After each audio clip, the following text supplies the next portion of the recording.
السلام علیکم ورحمۃ اللہ وبرکاتہ۔ اللہم صلی علی سیدنا محمد وعلی آل سیدنا محمد فی کل لمحۃ ونفس عدد ما وسع علم اللہ۔ عزیزان گرامی، فتنوں اور آزمائشوں کا زمین سے پھوٹ پڑنا۔ علامہ ابن قیم خپل میں شیخ الاسلام محمد بن ابی بکر ابن القیم الجوزیہ رحمت اللہ علیہ القوی پخپل کتاب دوائے شافی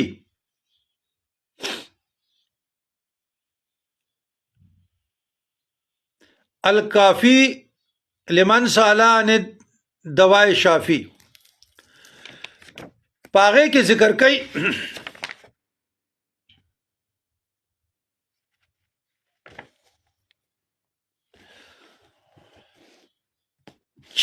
گناہوں کے بسبب بعض لوگ کہتے ہیں کہ جی میں نے بڑے وظائف پڑھے، میں نے یہ کیا، میں نے وہ کیا، اور ہم پہ احسان جتاتے ہیں۔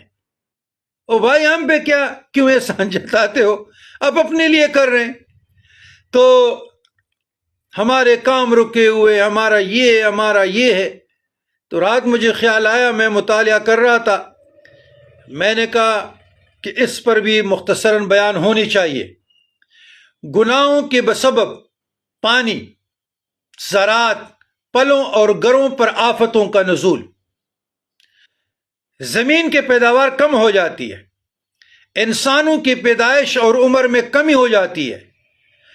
آثار معاصی میں یہ ہے، آثار معاصی نے گناہوں کی نشانیاں کہ زمین پر مختلف قسم کی آفتیں نازل ہوتی ہے، پانی، ہوا، زراعت، پلوں اور گروں پر تباہی آ جاتی ہے۔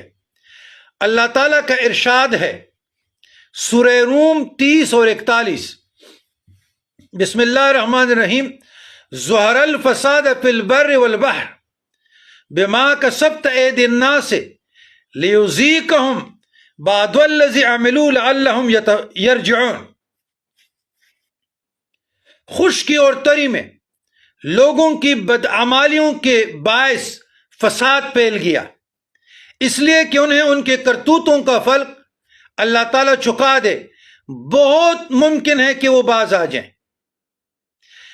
امام مجاہد فرماتے ہیں اسی آیت میں، ظالم حاکم جب ظلم اور فساد شروع کر دیتا ہے تو برسات رک جاتی ہے، کھیتیاں اور نسلیں برباد ہو جاتی ہیں، کیونکہ اللہ تعالیٰ کو ظلم اور فساد پسند نہیں۔ استدلال میں انہوں نے یہی مذکور آیات جو میں نے تلاوت فرمائی یہی پڑھی، پھر فرمایا آیت کے اندر لفظ بحر وارد ہے، اس سے یہ دریا مراد نہیں بلکہ ہر وہ آبادی مراد ہے جو جاری اور بہنے والے پانی کے کناروں پر واقع ہو۔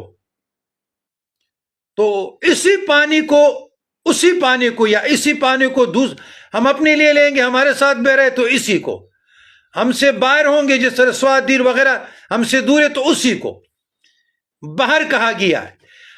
اچھا، ابن زید ادھر کہتے ہیں کہ ظہر الفساد فی البر والبحر کے اندر جو فساد کا لفظ ہے اس سے مراد گناہ ہے۔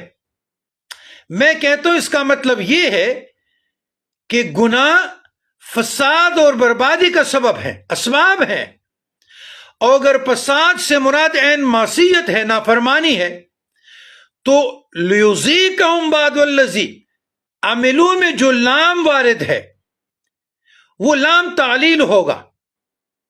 پہلے معنی کی روح سے فساد سے مراد نقصان۔ جب بندے گناہ کرتے ہیں تو اللہ تعالیٰ مصائب و علام اور آفتیں بھیج دیتا ہے، جیسا کہ بعض سلف کا قول ہے، تم جب گناہ کرتے ہو اللہ تعالیٰ اپنے فرمان روائی میں عقوبتیں اور سزائیں بھی بھیج دیتا ہے، جیل، ہتکڑیاں، اور ظاہر یہی ہے کہ فساد سے مراد گناہ اور گناہ کے موجبات ہیں، اور اس معنی پر آیت کا یہ حصہ دلالت کرتا ہے۔ سورہ روم 30، 41، 30، 41، لیذیقہم بعض الذی عملوا، استغفر اللہ العظیم واتوب الیہ، استغفر اللہ العظیم واتوب الیہ، تاکہ اللہ ان کے اعمال کا ان کو مزہ چکھائے۔ عرض یہ دنیا کے عذاب کا حال ہے جو بندوں کے گناہوں اور بدعمالیوں کے مقابلہ میں بہت ہی کم ہے۔ اگر تمام اعمال اور گناہوں کو سزا دی جائے تو زمین پر کوئی جاندار چیز زندہ باقی نہیں رہ سکتی۔ اب زمین کا پٹنا آثار معاصی میں یہ ہے، نافرمانی، زمین شک ہونے لگتی ہے، پڑ جاتی ہے، آبادیت زمین کے اندر دنس جاتی ہے، جس طرح یہ کلاؤڈ ہو گئے، برسٹ جو ہمارے ڈسٹرکٹ بنیر میں اور وغیرہ میں کلاؤڈ برسٹ ہوئے تھے، سب کچھ دنس گئے نا۔ زلزلے آنے لگتے ہیں، زمین کی برکتیں اور ان کی رویدگی کم ہو جاتی ہے۔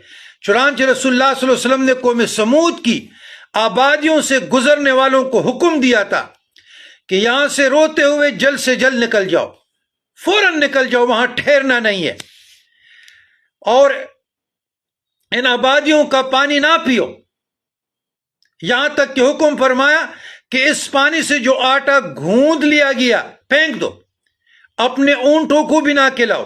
اور یہ حکم آپ صلی اللہ علیہ وسلم نے اس لیے فرمایا تھا کہ قوم سمود کے گناہوں کی نحوست اس پانی سے بھی سرایت کر گئی تھی۔ گناہوں کی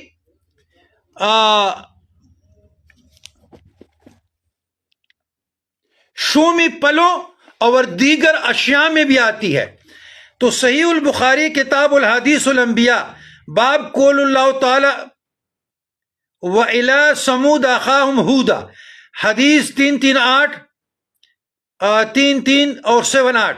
صحیح مسلم کتاب الزہد باب نہی عن الدخول علی اہل الحجر، تو حدیث نمبر 2981 اور 2980، 2981 اور 2980۔ تو بات یہ ہے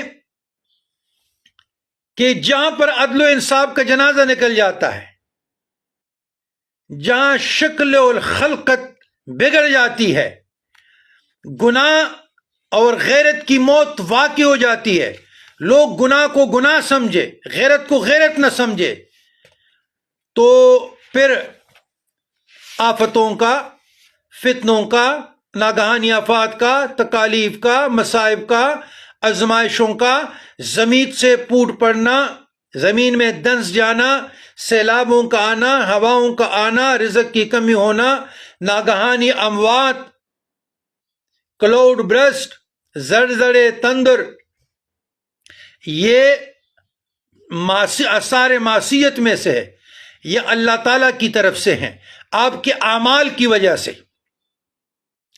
تو یاد رکھیے گا،